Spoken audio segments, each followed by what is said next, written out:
Baik, pada kesempatan kali ini saya akan mempresentasikan tugas minggu ke-15 metodologi penelitian atau bisa disebut dengan metopen.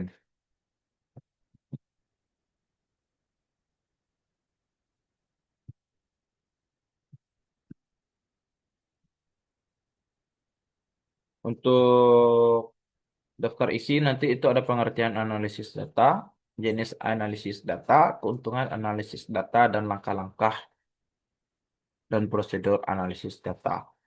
Lalu ada teknik analisis data, ada pengertian median, dan modus, dan yang terakhir itu ada pengertian testi.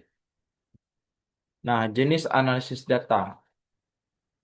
Di sini jenis analisis data ada tiga, di mana untuk analisis yang pertama itu kuantitatif, menggunakan data angka yang diperoleh melalui instrumen penilaian.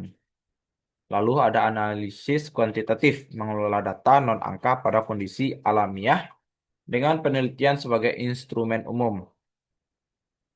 Yang ketiga itu ada analisis campuran, menggabungkan kuantitatif dan kualitatif untuk melakukan penelitian dari sudut yang berbeda. Lalu selanjutnya itu ada keuntungan analisis data.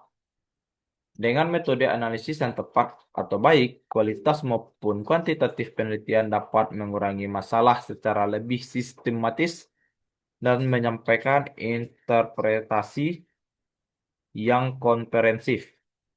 Hal ini tidak hanya membantu menjawab rumusan masalah, tetapi juga memperjelas kontribusi penelitian terhadap pengembangan eh, ilmu pengetahuan. Jadi, keuntungan kita melakukan analisis data baik itu melalui tiga metode yang telah dijelaskan di awal, seperti kuantitatif, kualitatif, maupun campuran. Pada dasarnya, eh,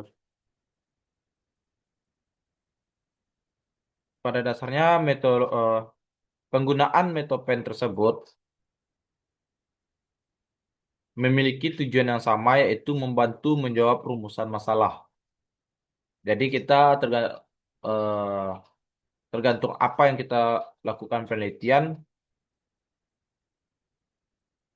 kita sendiri yang akan menentukan metode metopen apa yang bisa dipakai untuk penelitian kita.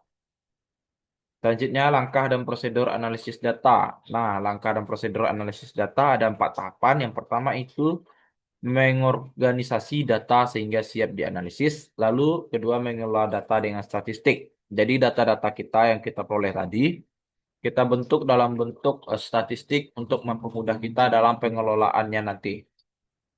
Berikutnya ada menginterpretasi hasil dan menyimpulkan temuan berdasarkan hasil analisis.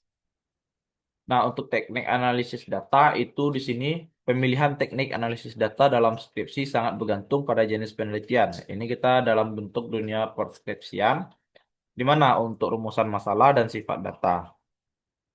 Penelitian kuantitatif.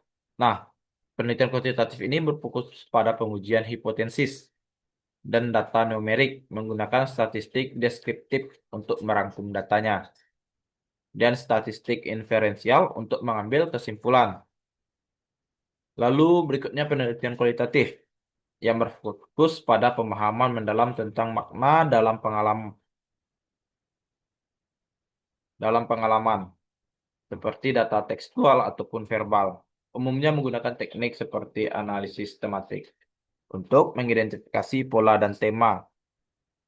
Selanjutnya di sini ada metode metode campuran, di mana analisis melibatkan integrasi teknik dari kedua pendekatan tersebut. Intinya, teknik yang dipilih harus secara tepat mencerminkan tujuan penelitian, baik itu untuk mengukur perbedaan, memprediksi hubungan, ataupun menafsirkan makna yang mendalam.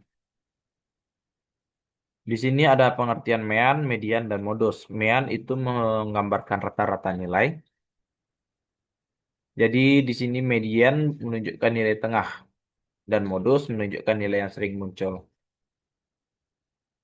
Nah, pengertian testi itu ujian T merupakan bagian dari statistik inferensial parametris yang digunakan untuk menguji perbedaan rata-rata atau menguji kebenaran suatu hipotesis. ketika data berbentuk interval atau rasio dan berdistribusi normal. Jenis ujian T yang digunakan meliputi one sample test, lalu ada independent sample t-test dan paired sample t-test, bergantung rumusan masalah dan desain penelitian. Mungkin itu aja yang bisa saya sampaikan mengenai materi minggu ke-15. Jika ada salah kata atau salah penyampaian, saya mohon maaf.